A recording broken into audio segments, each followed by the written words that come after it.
अधिक मास की ये अमावस्या के दिन आप स्नान के बाद जो बहुत सारी प्रॉब्लम्स हैं,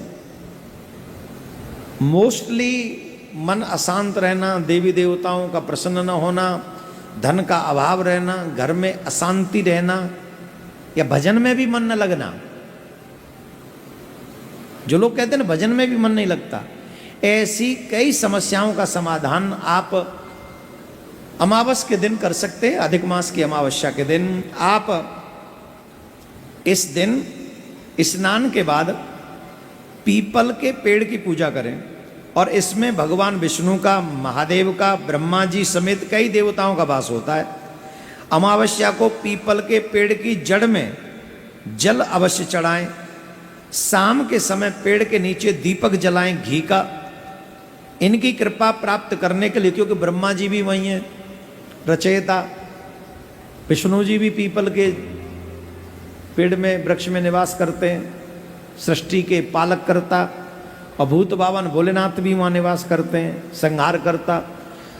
पृथ्वी के तीनों ही महत्वपूर्ण देवता ब्रह्मांड के वो पीपल में निवास करते हैं। इसलिए सुबह तो पीपल के वृक्ष को जड़ में जल चढ़ा दें और शाम को पीपल की जड़ में जाकर घी का दीपक जलाएं। इससे आपको उन तीनों देवताओं की कृपा प्राप्त होगी और इससे जो आपके पितृ अप्रसन्न हैं, आपके बुरे कर्मों के कारण, क्योंकि जब मनुष्य बुरे कर्म करता है तो इससे पितृ अप्रसन्न हो जाते हैं।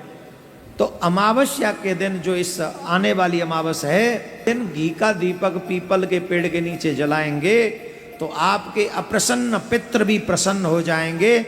और इस दिन पीपल की परिक्रमा करना न भूलें। 5, 7, 11 जितनी हो सके पीपल की परिक्रमा अवश्य करें। देवताओं का निवास स्थान मानकर उसको नमन करें, प्रणाम करें। इससे आपकी तमाम बाधाएं समाप्त हो जाएंगी। बोलो राधे राधे।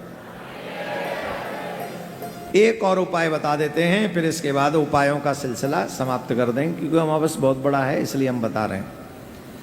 अधिक मास अमावस्या के दिन प्रातः काल स्नान करने के बाद सूर्य देव को जो जल चढ़ाते हैं आप,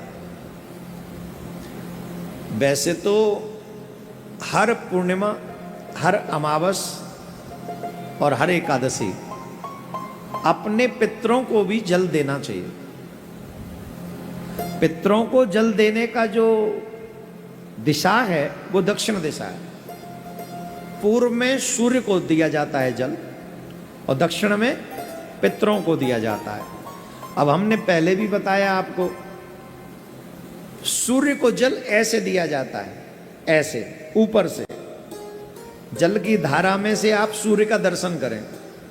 ताम्र पात्र होना चाहिए ऐसे, तो सूर्य का दर्शन हो, ऐसे जल दिया जाएगा। ऋषियों को जो जल दिया जाता है वो ऐसे दिया जाता है। लोटा आपका यहाँ होगा, मुख उसका इधर होगा, ऐसे ऋषियों को जल दिया जाता है। और पितरों को जो जल दिया जाता है वो ऐसे दिया जाता है, अंगूठे के और इस उंगली के बीच में से। ये तीसरा है, ध्यान रखना। अंगूठे के और इस उंगली के बीच में से लोटा बीच में आएगा और जल ऐसे उनके बीच में से जाएगा दक्षिण दिशा की तरफ मुंह करके। तो इस तरीके से हमको पितरों को उस दिन, वैसे तो तीनों दिन अमावस, पूर्णिमा और एकादशी, अपने पितरों को जल देना चाहिए, लेकिन इस अमावस्या पे अवश्य दें। अपने पितरों को भी जल दें और सूर्य को जो जल चढ़ाएं आप इस अमावस्या को, उसमें अर्घ देते समय लाल पुष्प डाल लें या फिर लाल चंदन या लाल रोली डाल लें। गुड़ अवश्य डाल लें, मीठा अवश्य डाल लें और मीठे जल से उस दिन आप सूर्य को अर्घ दें। और सूर्य देव का कोई भी मंत्र आपको आता हो, उस मंत्र का आप उच्चारण कर सकते हैं।